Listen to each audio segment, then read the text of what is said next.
Start. Hi friends, Sunday మా special ఏంటో చూడండి. అబ్బా, చాలా రోజుల తర్వాత బిర్యానీ చేశానండి. ఈ మధ్య నేను చేయట్లేదు కదా, బిర్యానీ వీడియోస్ అయితే అసలు పెట్టట్లేదు. బయట ఆర్డర్స్ ఏందో బిర్యానీ మీద ఇంట్రెస్టే పోయింది ఫ్రెండ్స్.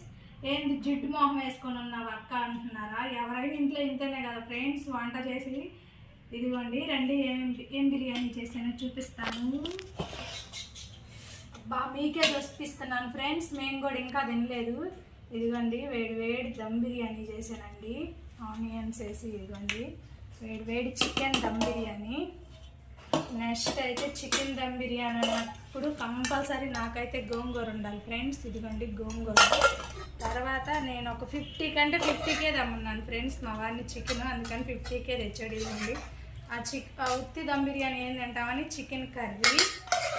ఆ తర్వాత వచ్చేసి చికెన్ కర్రీ అన్నీ ఉన్నప్పుడు పెరుగు చట్నీ కంపల్సరీ ఉండాలి కదా ఫ్రెండ్స్, పెరుగు చట్నీ. ఇదంతా అయిపోయి తిన్నదంతా అరిగించుకోవడానికి చల్లని థమ్స్ అప్. ఇంతే ఫ్రెండ్స్, మా వీడియో కనుక నచ్చినట్లయితే లైక్ చేయండి, సబ్స్క్రైబ్ చేసుకోండి. Bye bye.